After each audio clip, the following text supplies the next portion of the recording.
CO2 laser. With most CO2 lasers, you have a water chiller or water cooler in the machine that helps to regulate the temperature of the laser tube. And as long as it's taken care of properly, it can help prolong and maintain the life of the laser tube in the machine. I like to do this periodically, maybe once a quarter or so.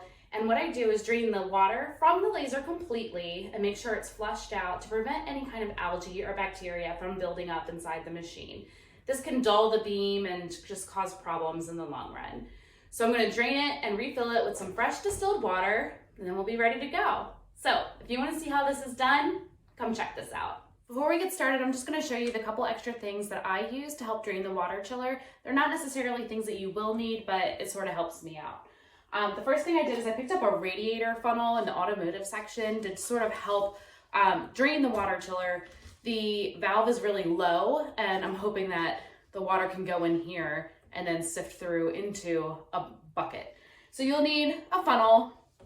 I actually unplugged my shop vac hose, and I'm going to attach that to the funnel to get it to go into the bucket. A bucket to catch the water that is being drained.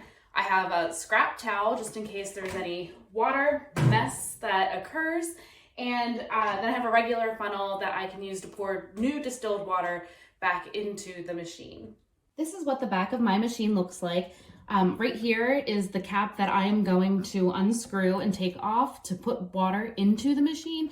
But right down here is the water outlet, and I'm going to unscrew that, have my funnel ready in order to drain the old water out of the machine.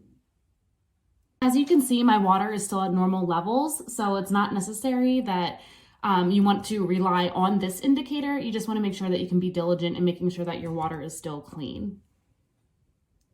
Next, I'm going to set it all up before I actually start draining. I'm going to put a water towel down on our stand that we made for the laser, because as soon as I unscrew this, the water is going to just start coming out. From there, I'm going to grab this radiator cup, which I'm probably going to have to hold. Luckily, the one end of my shop vac fits on the bottom of that pretty well. So I'm just going to hold that there while it's draining and put the other end of the hose into the bucket so that the water, it can catch the water. So let me... There we go. If at any point you need to make adjustments, very easy just to plug your thumb here and to do so. I'm actually going to get rid of this funnel. I'm not sure how well it's working.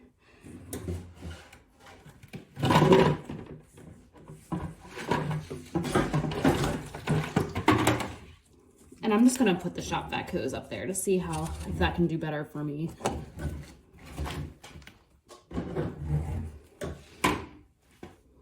Which I think it might be. As you can see, I got a little bit of a mess here, but it's only water.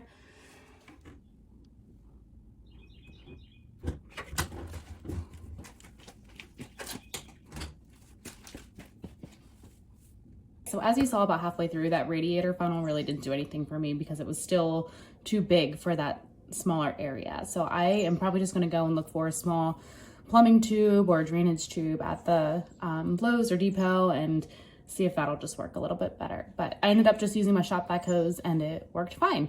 All in all, it took about 5 minutes to fully drain the laser. It holds roughly 3/4 of a gallon of water. So it's a significant amount that should be draining. Don't forget to screw the lid back onto the water outlet.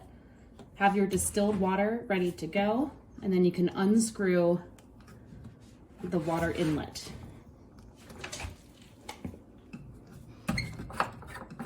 And there is a note here, but it also is very important to know because the water is crucial, the water chiller is crucial to the laser tube. Do not start your machine without water in it. Distilled water, lid off, my regular funnel. Let's fill it up.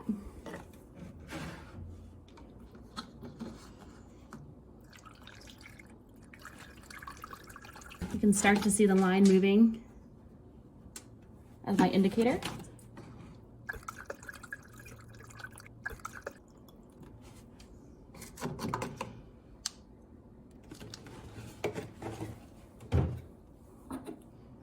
And put the lid back on.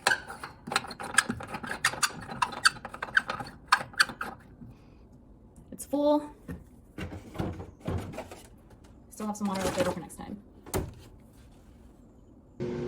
So I'm still learning as we go. As you can see, the radiator funnel didn't do as well as I thought it would in draining the water chiller, but I think that if I just snip off a piece of garden hose and connect one end to the drainage valve and then the other end into a bucket, I think it'll do just fine because it is small enough. But again, we drain the water chiller every quarter in order to make sure that we are taking good care of our laser tube and to keep its life expectancy as long as we possibly can, and to make sure that our laser is running as most efficient as it can in order to provide clean cuts and also clean engraves. Thanks for watching.